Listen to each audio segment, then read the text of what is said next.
Welcome to Film Jury, where movies stand trial and the verdict is always final. In every episode, our roundtable of film fanatics becomes the jury, dissecting the visuals, the sound, the storytelling, and the performances as they examine every element that makes or breaks a movie, because every film deserves its verdict. Warning, this podcast does contain strong language and major spoilers are ahead. Court is now in session.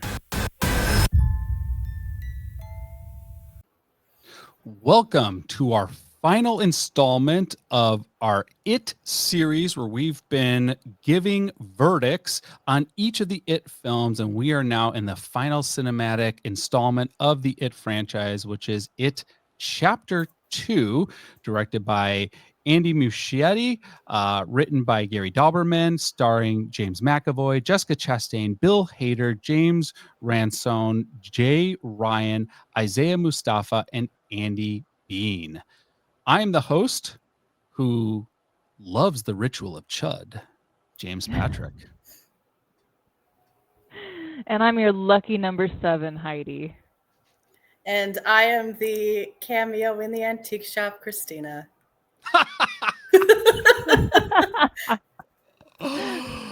Okay, so like right off the bat, like the opening for this movie was so highly anticipated because of how well Chapter 1 did. Mm-hmm.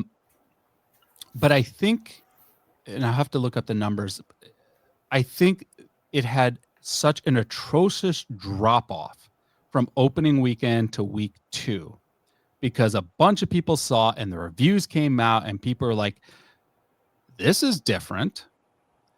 And I think as you're approaching Chapter 2, I think you are faced with a problem. And the problem is when you look at the 1990 and when you look at the book, and they're aware of it. They are aware there is a problem. In fact, they're so aware there is a problem with this that they constantly reference it in a meta joke 4 times throughout this movie, in that this has a bad ending. And instead of choosing to make a good ending, they just mail in a even worse ending. And I don't understand that. I don't understand why you're so aware that this is going to be bad and that the 1990 Second Night was bad, and you decide to also be bad. Because I don't know if, and we're going to dive in, I don't really have any praise for this movie. I really struggled with this movie from start to finish. And I feel like the response to this movie was indicative of that. And that's why I've been so nervous about the TV show, because I feel like this is the director without restraint. This is who he is. And I think that's unfortunate. He's just like, let's just throw everything out there and let's just see what happens. And this is what happens. This wildly bloated movie that I saw opening weekend in theaters, and I walked out completely dismayed. Did either of you see? Oh, Heidi, I know you didn't because this was your first time, but Kristina, what was your first experience with this? I also saw it in theaters. I still overall liked it, did not feel the dismay, but we'll get into the details of that. But yeah. Okay. And Heidi, did you have any pre-context on this? I know you had a great connection to The Simpsons. Yeah, no, I went from 1990 to It to The Simpsons episode to number 2 in 3 days. That was it. I saw no trailers ever. Yeah, we're best friends now, in case you didn't know.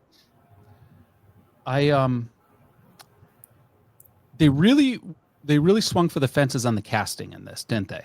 Mm-hmm. I mean, you have Academy Award nominees. You have very recognizable characters. I mean, McAvoy, Bill Hader, like the Old Spice guy.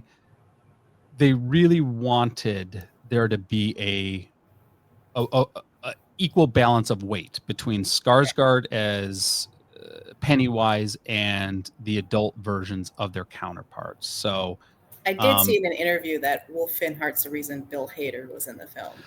I don't believe that. I think that's just A fun story. I think that's just a fun anecdote that just fit, right? Sure. Like, fine. But let's do a summary. In 2016, which is 27 years after Pennywise's first defeat, the evil clown returns to Derry, killing Adrian Mellon after a homophobic attack. Mike Hanlon, the only loser who remained in Derry, summons the others though Stanley kills himself rather than returning to Derry.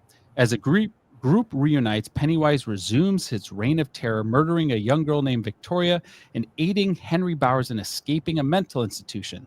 The losers begin recovering their childhood memories and collecting artifacts from their past to perform the Native American ritual of Chud, or Chud, as some people pronounce it.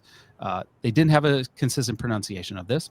To defeat it, Beverly faces a demonic elderly woman, which Richie's haunted by Pennywise confronting his hidden sexuality. Ben retrieves a signed yearbook page. Eddie faces a terrifying leper.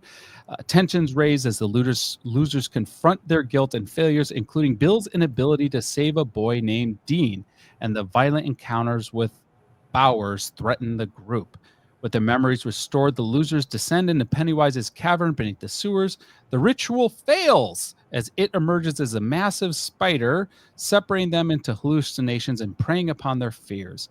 Bill releases his guilt over Georgie's death. Beverly recalls Ben's childhood love letter. Eddie sacrifices himself to save Richie.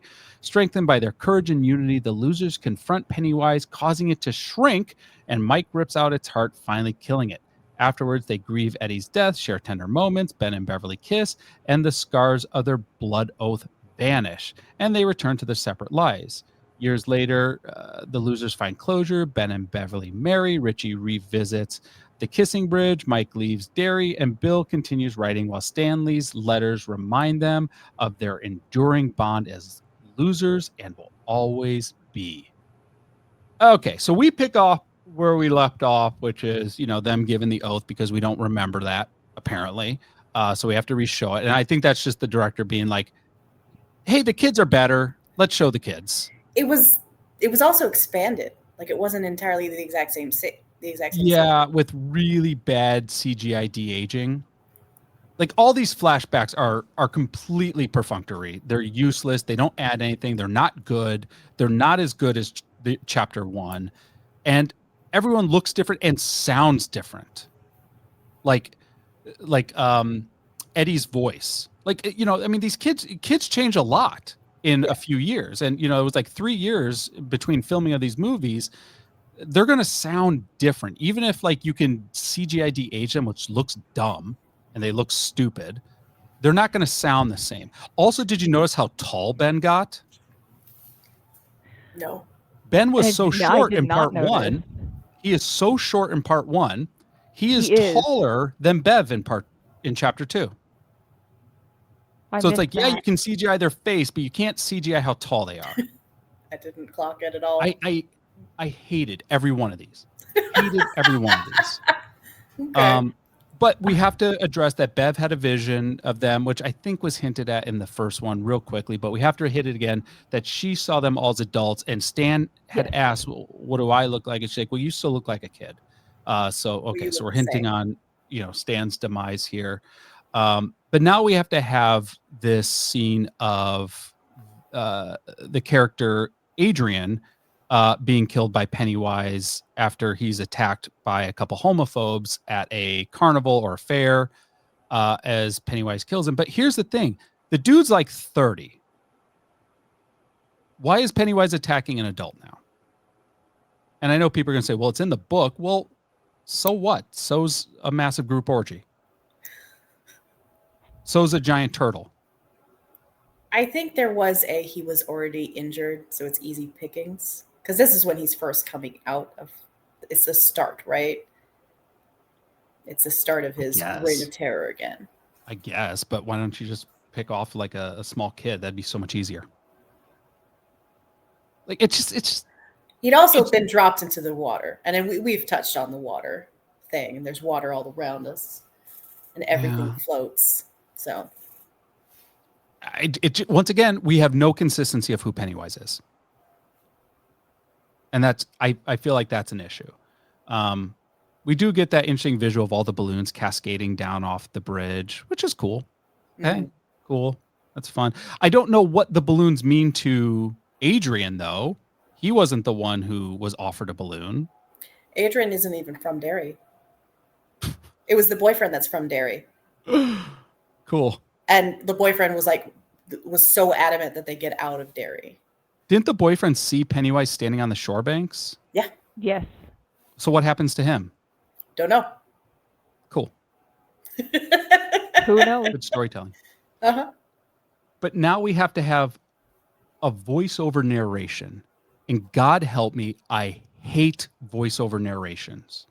We didn't have any in chapter 1. Why are we doing voiceover narrations in chapter 2? It was so dumb in the 1990. Oof. Yeah.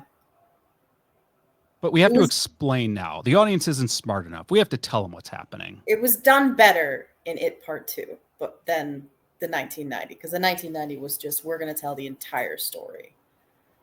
Okay. But Mike has to be at the crime scene again. I don't know how Mike finds things the cops never see. But then he, of course, has to see the sign. Okay. Well, he sees things that the cops don't see because of his connection, just like because of reasons. Because of, like, when they were kids, they would see things that Pennywise did and the adults wouldn't see. So I agree with that. The reason, and he never forgot because he stayed in the town. So he still sees things that the cops don't see, that other people won't see. Okay, which is fine, but why doesn't everyone then see that stuff? Because everyone's from the town. Because not everyone's everyone's they don't believe. had, yeah. But weren't they kids too at some point? Didn't Pennywise go after them at some point? Why did they forget and he didn't? Not all of them, apparently. Yeah, clearly not everyone was a target. We're just struggling with some consistency in who Pennywise is and what he does to this town. It's just what was frustrating me in chapter 1 is going to drive me bonkers in chapter 2. Okay. I will lose it throughout this episode. Okay, but now we have to see how successful everyone is. And we start with Bill, who is a writer. Again, I feel like every major Stephen King character is a writer. There's quite a few. Yeah.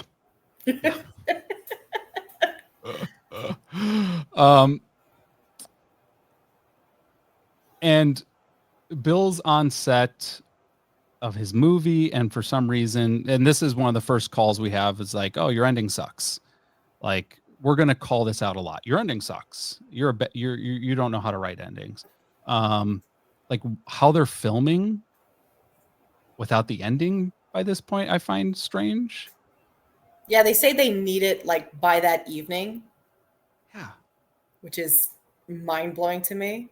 Like, the people making this aren't a film production. Are you telling us that you were doing the same thing? I thought it was interesting that they had the director, the guy playing the director is Peter Bogdanovich,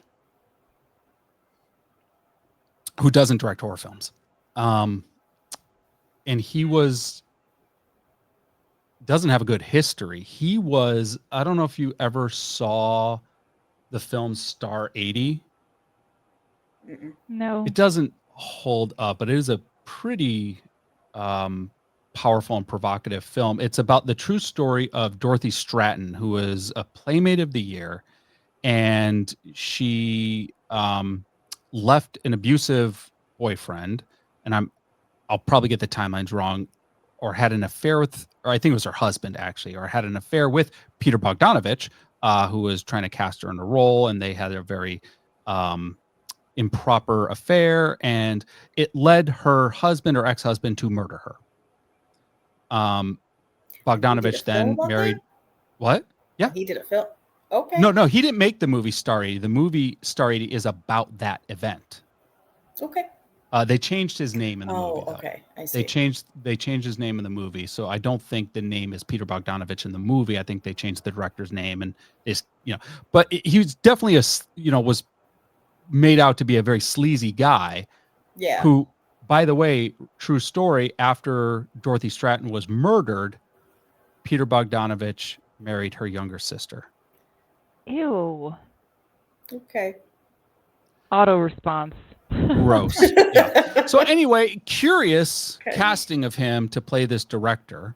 I don't know what they're trying to say here. Once again, like if we're trying to play on this idea of predators come in or monsters come in many forms, maybe that's part of it.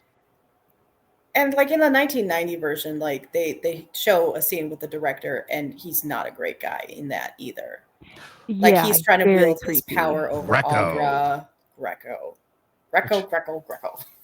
Like between like what Audra has a thing for guys with ponytails. Yeah, I guess. Both Greco and Bill had some rockin' hair. So then we see Ben, and here's one of the only compliments I'm going to give this movie. The first shot is not Ben, right? Mhm. It's a guy who's a little bit heavier set and who's trying to give the presentation. Then Ben chimes up and Ben's on Zoom, and it's a good misdirect, right? Yeah. Do you know who that was playing that heavy set guy? I didn't pay enough attention. That was the childhood Ben from 1990. Oh, wow. That was the actor who played the childhood Ben from the 1990 movie. Now an adult because, Yeah. 30 some years later. Well What a done. clever casting. Yeah. What a clever casting that we're going to show Ben, and we actually are showing Ben. Mm-hmm. But Ben. Ben's the guy with the 6-pack abs who has this, thing in his wallet. Who, like, by the way, this whole thing of forgetting, if he forgot, why is this thing in his wallet? This yearbook page from Bev. Because he never took it out. We're not consistent. We have no consistency. Okay. Boys don't clean out their wallets. Come on. Boys don't change their wallets ever in 30 Right? years. As long as it keeps working, you just leave it there. Mm-hmm. Yeah, I guess. And then we have to see Stan. And one other clever shot is that the kind of camera zooming up from underneath the glass table through the puzzle as he's doing the puzzle. Cute. And That it looked was like cool. stars. 'Cause Yes. it's an alien. Mm-hmm. Yeah, good shot. See, and I didn't get the alien part still through all this until now, but okay. I still liked it. So Stan offs himself, and we use the blood dripping as a transition to Bev. Yeah. Okay, fine. I liked it. They used blood dropping around her in chapter 1. Yeah. Blood drops happen in chapter 1. So, okay, so we are showing I like that because it shows like a through line between the two films. I think there could have been a few more of those. But that would have required that they knew there was going to be a chapter 2 and they made chapter 1. And then we go to this shot of Henry Bowers being dumped out. Like it's a flashback and all of a sudden he's dumped. I didn't recognize him at first. I was like, who the hell's that? And I was like, oh, Henry Bowers. Because reasons. I didn't have a problem with that. I just wrote Teen Henry. I know who that was. Yep. I didn't catch it at first. I was like, who the hell is this? And why are they showing it? It was a bit jarring to suddenly be back in the past, but I think that sets up that we're going to get a few flashbacks in this movie. We're going to get a lot of flashbacks in this movie because there's nothing of substance in the current time.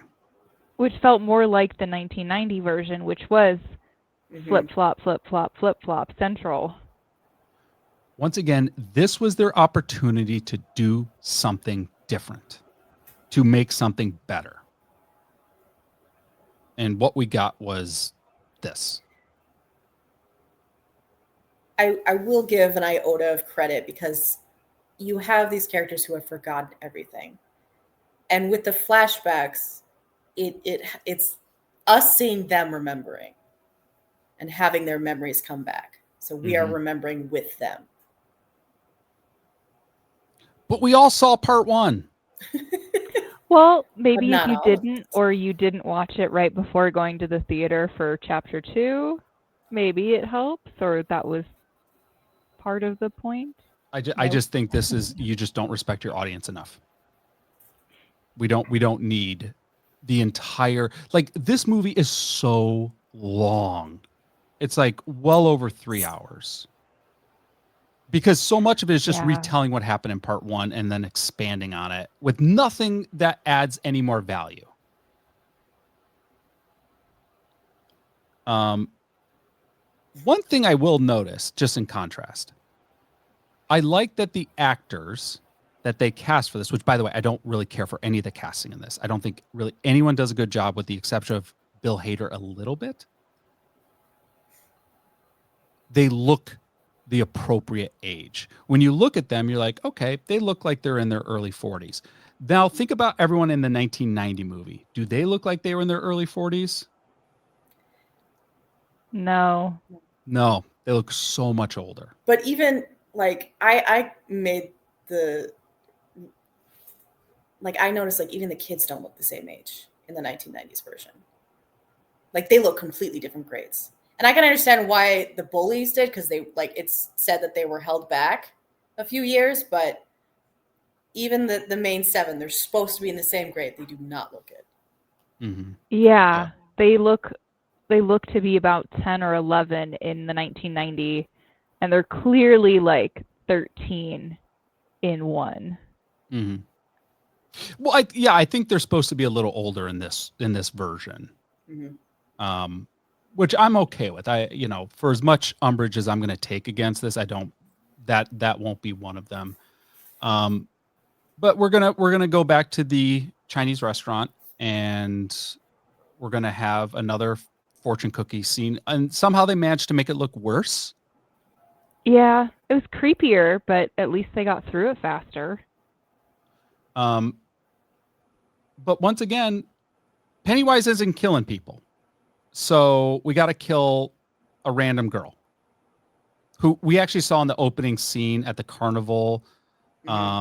They just bring her back to kill her. And once again, we're not going to waste a lot of time on this. But I do appreciate this scene because once again, finally, it allows Skarsgård to build tension with narrative. Mm-hmm. We're not relying on stupid CGI and dumb jump scares. We see him coming down to a child's level. Like, oh, you're nervous about the thing on your face. I hide my face because I'm nervous about my face. Like, that is creepy and effective. We can see predatory. We can see how this works. Because it's like, one might say, like, who the hell's going to see a clown in a sewer and put their arm in it? Like, that's just dumb, right? But when we start to show how he's communicating with them, we can start to understand how he is poisoning their mind and building their trust with malintent.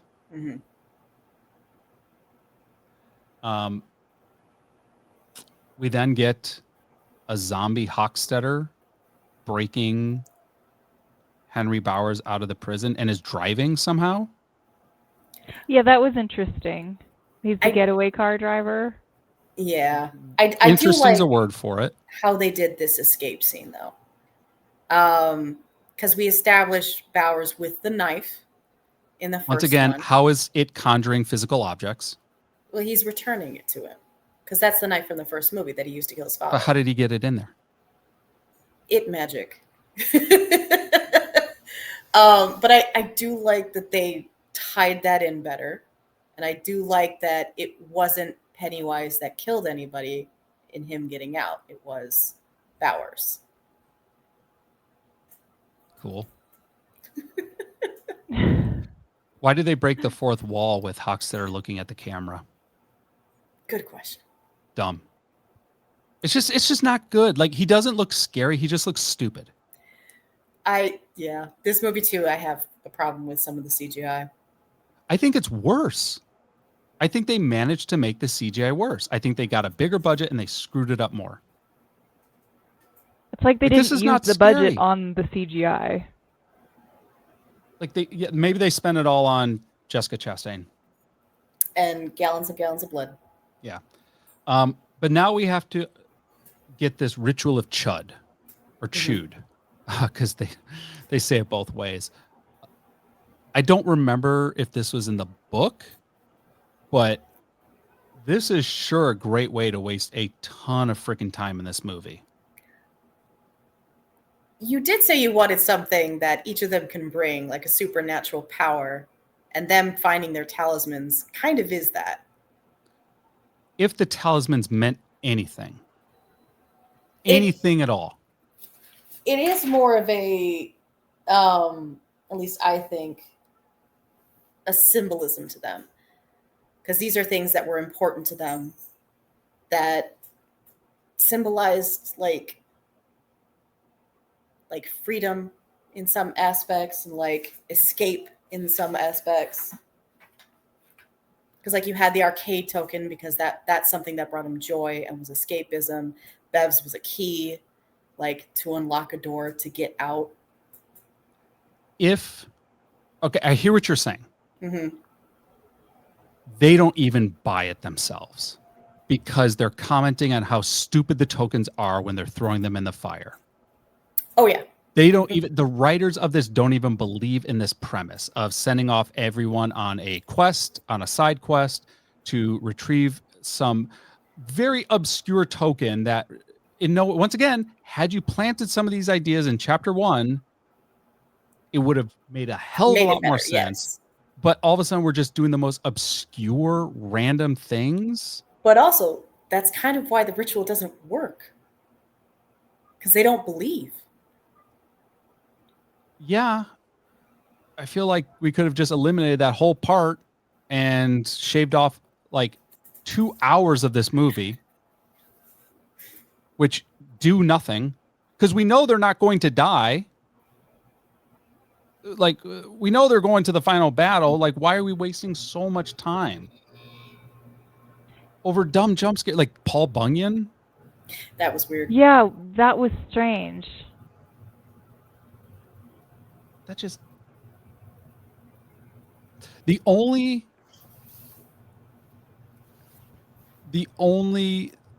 like side quest I enjoyed watching, similar to the first one, was Bev and the old woman. Until she became a CGI weird thing. Became a CGI. Well, no, actually, that was an actress did that. Like, well, not at the very end, but that was an actual actress walking around naked. Yeah, that part was fine. Like, especially when she's walking in the background, Bev doesn't notice. Like, Once very again, similar to the library scene where yes, Ben is reading and everything creepy is happening behind him where he can't see. we can be scary without being dumb. Yes.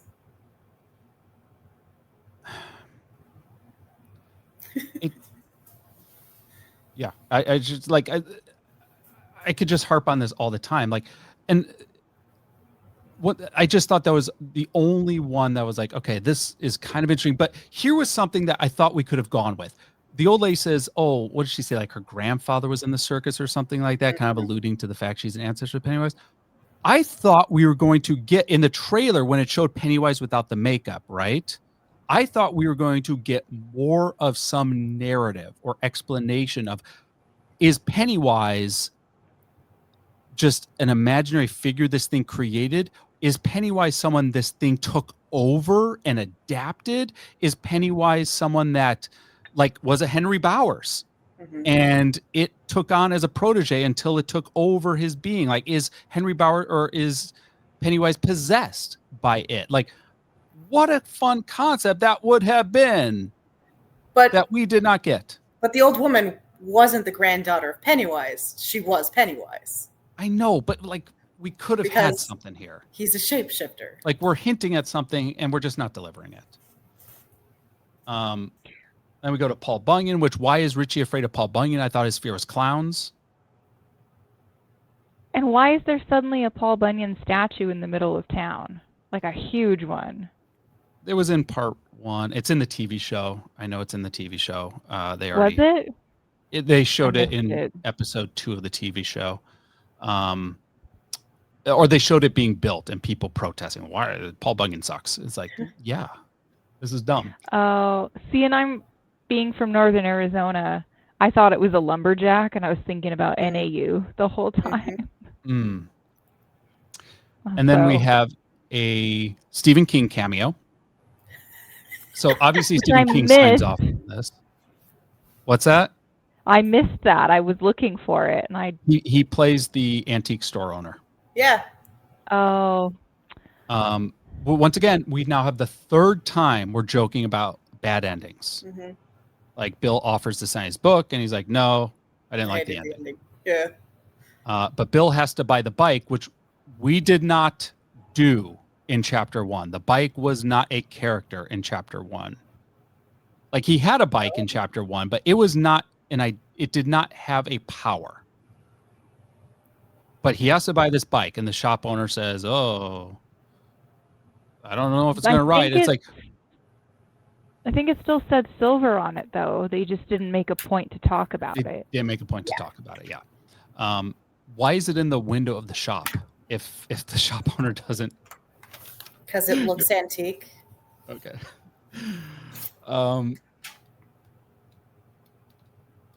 But we have to have we have to do a joke scene of him trying to ride the bike and it falling apart. Like,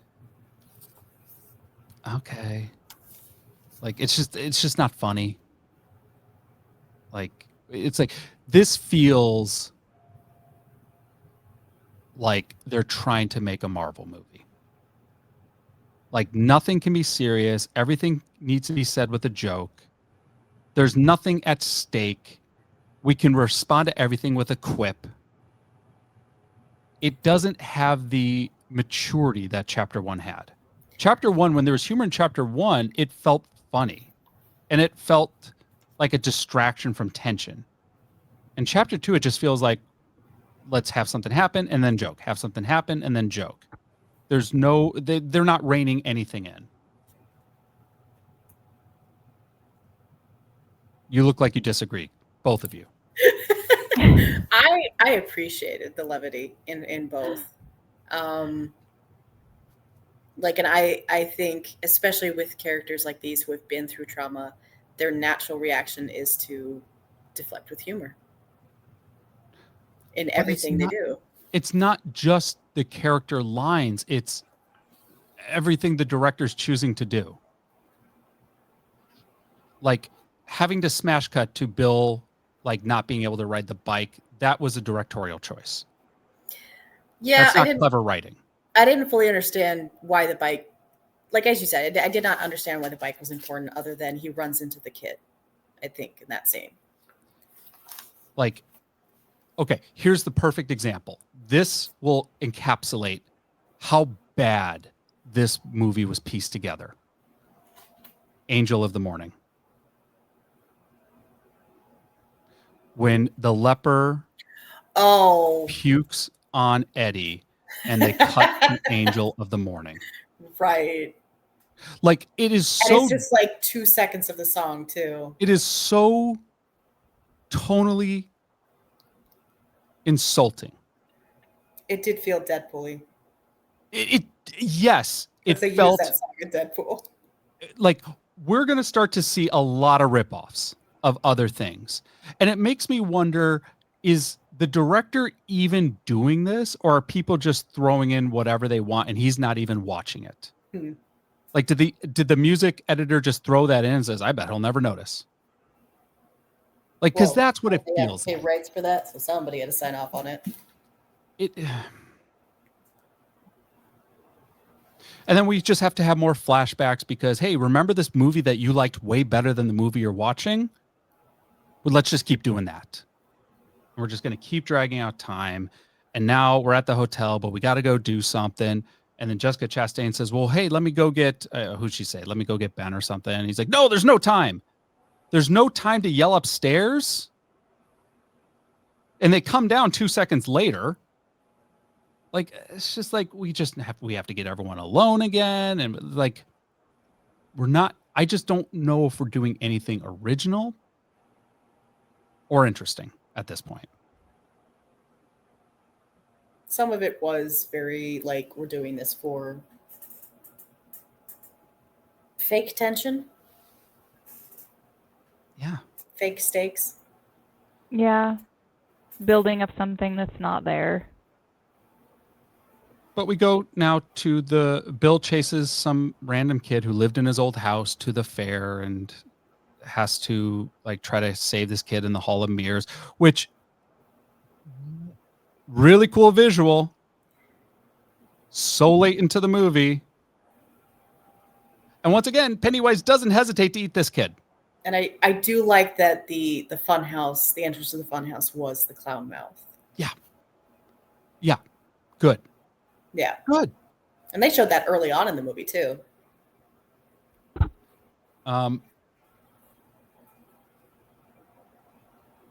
Let's talk about Bill Hader. I want a temperature check on how you thought Bill Hader did. I love him as a comedian and as an actor. And I touched on this before, but I think if he was the only funny man of the group, it would have stood out badly. So that's why I really appreciate that Eddie could match him, could match that energy, could match that wit, and have that back and forth with him. Okay. What about you, Heidi? I don't know that I have another reference for Bill Hader. So I guess he did great. We've seen him do comedy because SNL. Mm-hmm. I have not watched that. Did you see him in Derry? I don't know what that is. So that was his HBO show. So, and it's a dark comedy, but he plays it very straight. So he can play a serious character who has, like, in the undertones, there's some dark humor there. And I feel like I would have appreciated that a little more. Okay. Than, like, because at some point we're just not reeling him in. Like, everything is a joke now. Everything has to be silly. And some of it's funny. And then like, do you remember what you said back then when we wanted to go in the house? I don't want to die. No, the other thing. You want to measure dicks? No, the other thing. Let's kill the clown. Okay, I like that. That was clever. But like the long overdue library joke, like there's just so many moments where I'm just like, it's felt something kind of like the comic relief in a way. Yeah, it's something that's not said too much, but that beep beep Richie, like that's something that he constantly goes too far. This is the man that he constantly takes jokes too far. The beep beep Richie is shut up, which is never really outright said in the movies, I don't think. In any of them. No. But he's always the one to take it too far. So I think that's true to character. Okay. I will say there are moments I like of his. But with all these actors, they feel like the actor and not the character. Like that feels like Jessica Chastain. That absolutely feels like James McAvoy, who I think did the worst of any of them. Eddie, I felt more was like Eddie. Like that felt a little better to me. And Old Spice guy was once again useless. Like once again, we've made Mike useless. We've done nothing with Mike. They took away a lot of his character. Like I do appreciate that he knew about the ritual. Like he did his research because he stayed. Did he have to drug James McAvoy to tell him? Because he didn't have to drug anyone else. No. You like Bill Cosby'd him. Oh, yeah. Okay. But I think that was so we believed it as an audience. This ritual.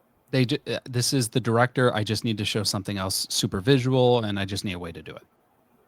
And it's there's an Evil Dead ripoff. Like I'm not going to call it an homage. I'm going to call it, not evil. Well, there is an Evil Dead one. The thing from 1982. when Stan's head sprouts legs Oh, and okay. starts walking around like a spider, which that's the thing from 1982. And the exact line said in that, you got to be effing kidding me. And then what does Richie say? You got to be effing kidding me. That's not an homage. That's just like, it's not wink wink because it's just not done well enough. Do you and think here's- that, like, because it is a spider type creature? Well, it's a that spider gives- head. Okay.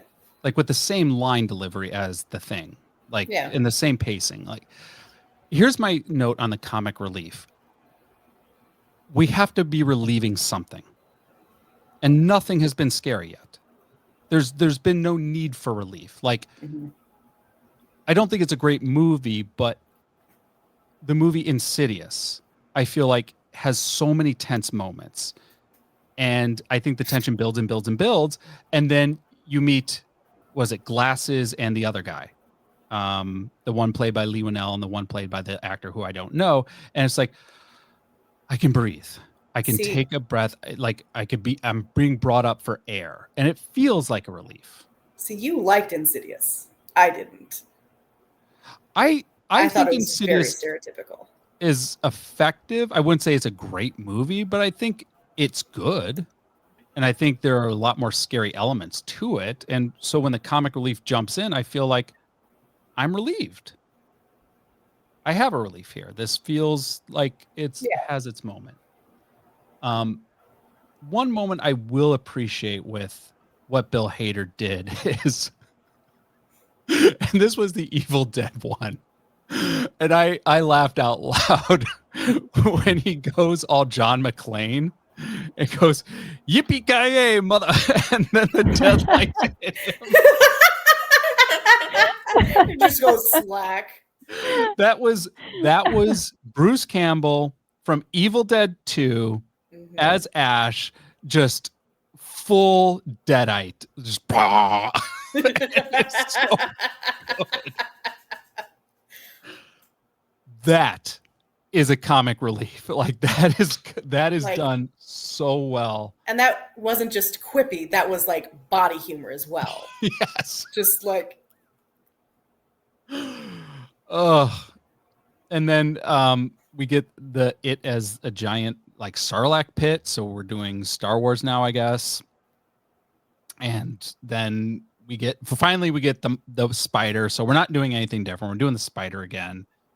And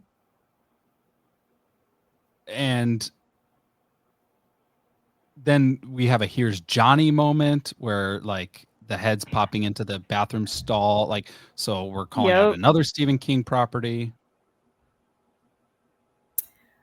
Now, given that it is a shapeshifter and given that it becomes the things that you fear,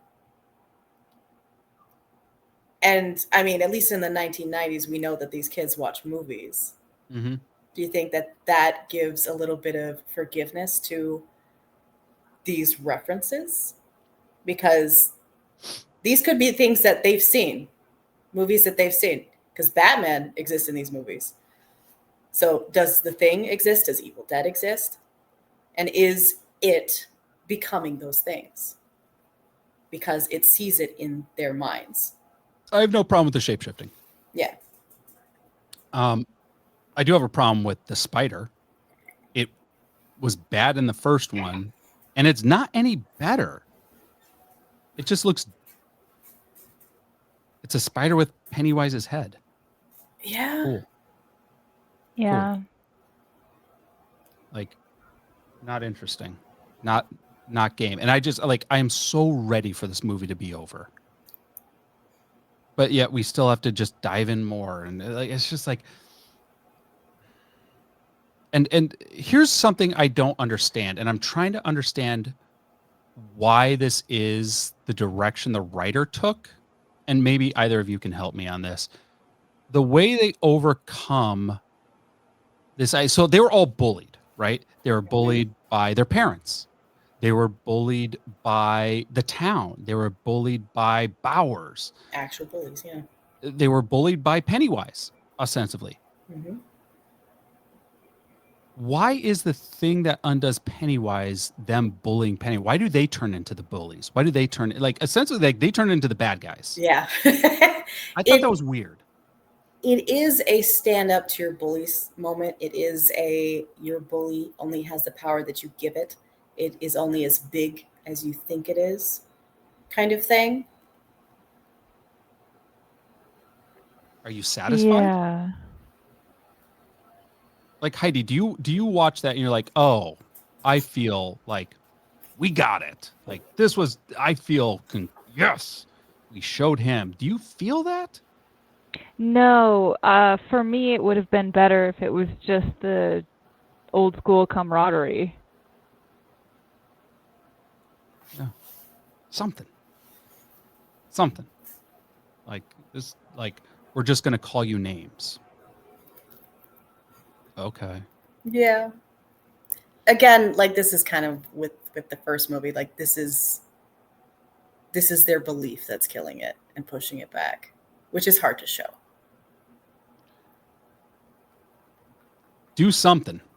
Yeah. Like it's like you took the worst parts of the 1990 and the worst parts of the book and you made a 3.5 hour bloated waste of time.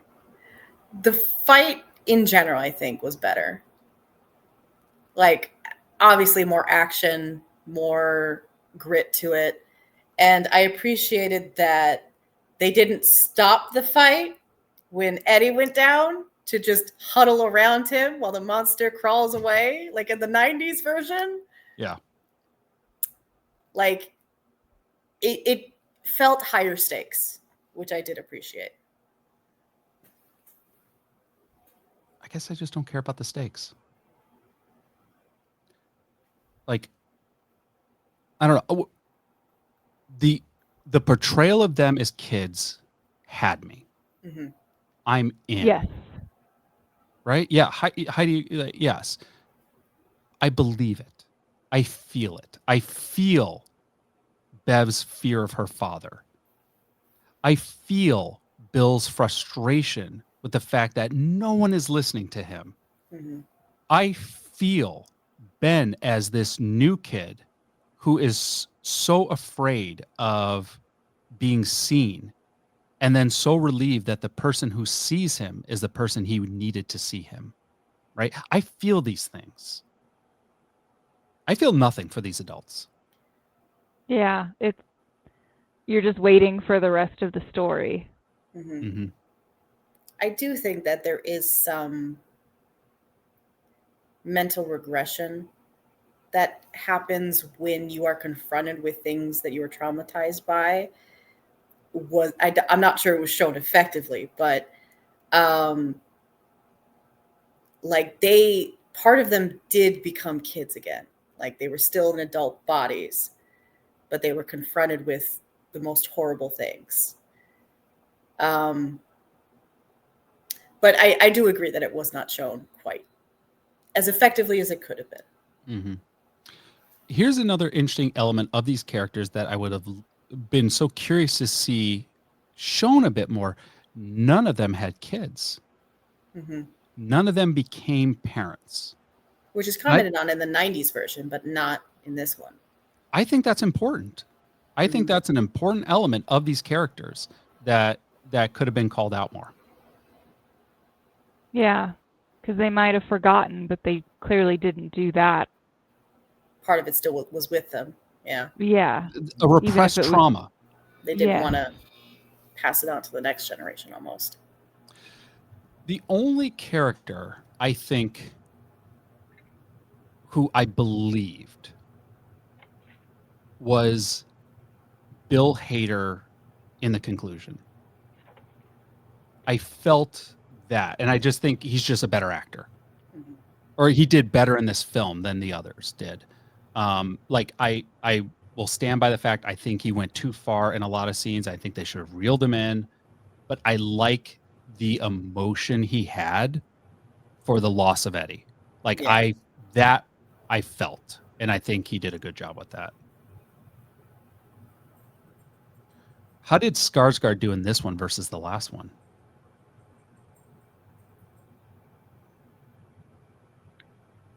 Same. Yeah. for me. See, I liked him in the last one. I thought he was a non-factor in this one. Like, outside of that one scene with the girl, I didn't I just felt like he just did voiceover work for CGI. I'd also like to see of him like in the old timey photo when he was black and white and he was like putting on the makeup. Okay, you're right. I did forget that scene because that leads to what I was talking about earlier. I would have loved more explanation of who was Pennywise, like this identity. How did this identity come to be?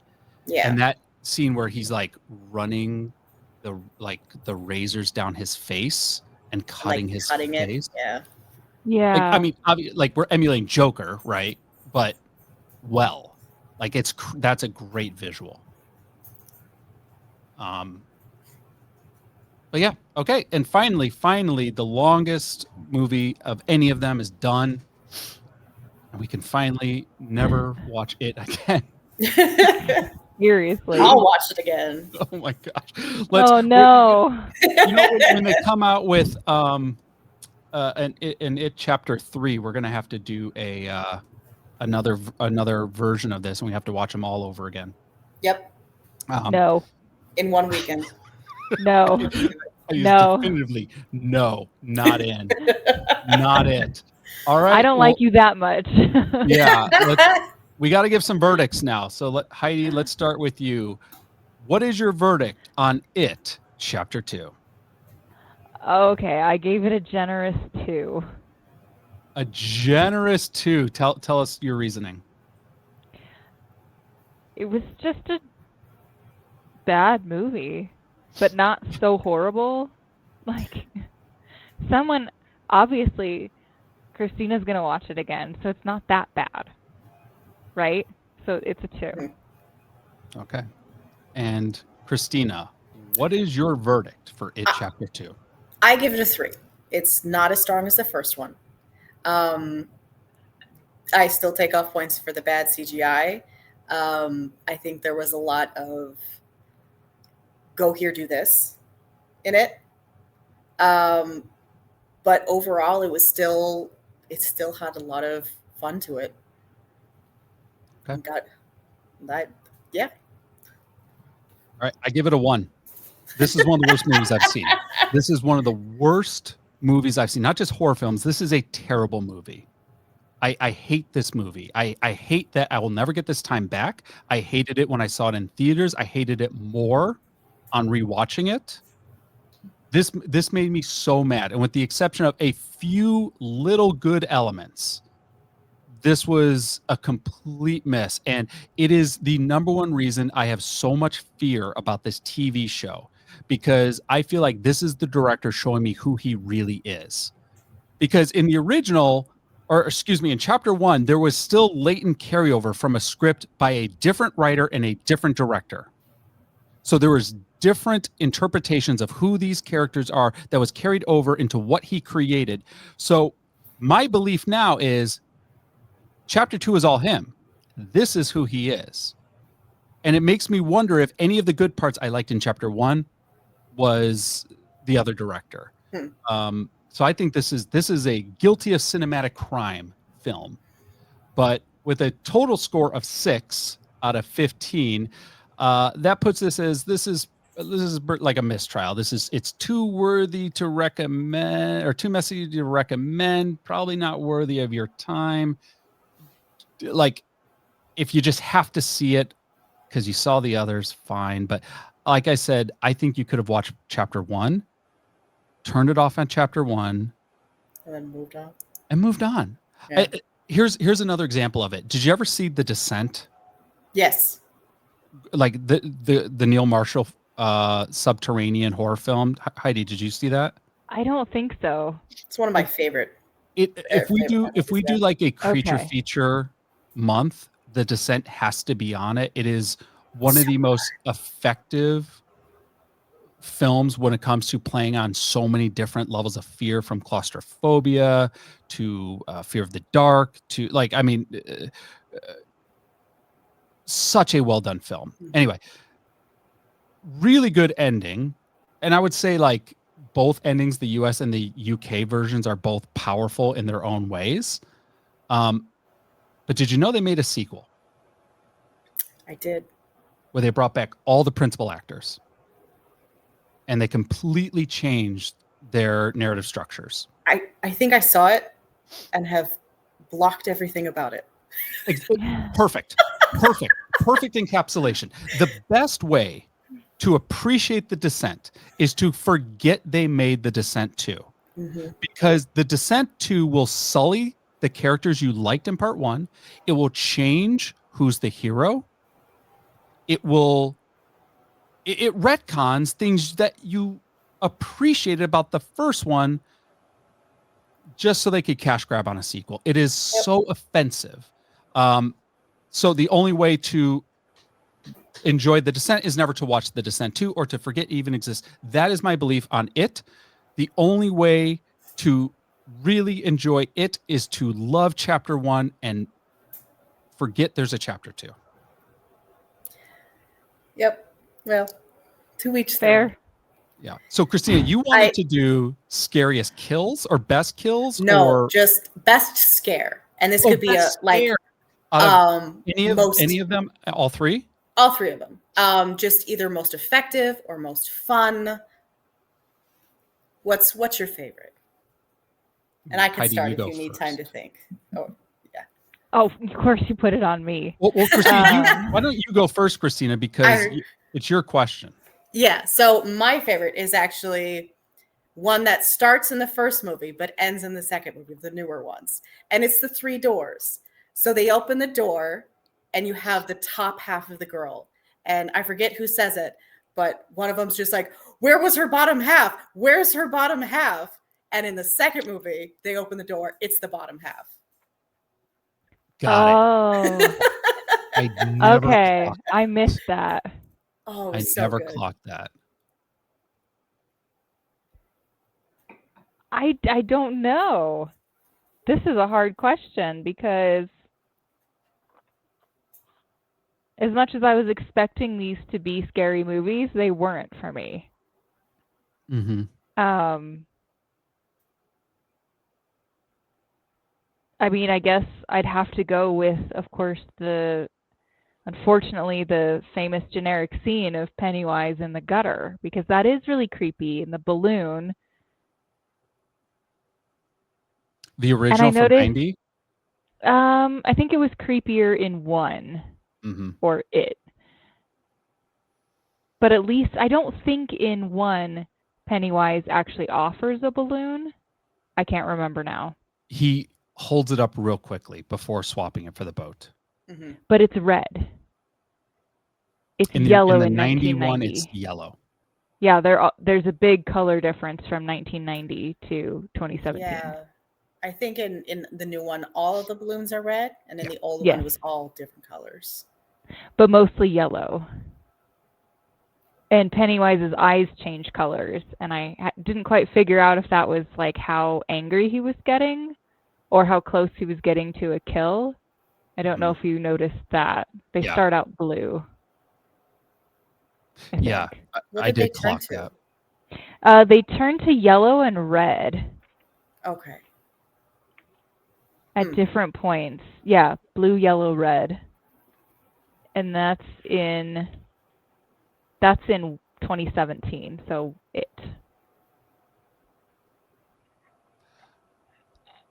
The scene I'm going to reference, I don't know if this is the scariest scene, because there are moments that, like, as you can tell, I like tense moments. Like I like, Ben in the library. I like moments like that. I like, Bev as an adult in the apartment and the old lady walking in the background. Like, I like things that build. But one scene that when I saw it as a child and scared the hell out of me, and it's still like, it was still hearkening a little bit in the rewatch, is from the 1990 when they're in the sewer and they're all in a circle and the fog comes in around them and you can't see past the fog. And was it Stan who's grabbed and thrown against the wall? and by Pennywise, and Pennywise talks down to them. You know, I am the eater of worlds and of children. And just how Tim Curry says that line is so powerful. And I just remember being so scared in that scene, watching it for the first time. And I think the scene is still good. Although, you know, in hindsight, you know, with, you know, age, it's not as scary, but I think it's still a very evocative scene, and just how Tim Curry commands. Like he does not think they have anything against him. They are nothing to him. Like, and that's even when if Eddie stands up to him. Yeah, like even if he was not an alien and just an adult man doing this, it is still tense. Yeah. So I would say that scene is still very evocative in my mind. And I think, you know, that prime Curry in that scene too. So awesome. Well, like 10 hours on the screen and 3 hours on the mic. Like we've spent half a day of our lives dedicated to it. So I want to thank both Kristina and Heidi for being a part of this, and for all of our listeners for tuning in. You can catch Film Jury wherever you get your shows, as well as on YouTube. We appreciate your 5-star reviews on the Apple Podcast app, for sharing this podcast with a friend. And if there are any movies you want us to cover in upcoming Film Jury, shoot us an email. filmjurypodcast@gmail.com is how you can reach us. So from James, Kristina, and Heidi, we will catch you all in the next screening. Take care, everyone.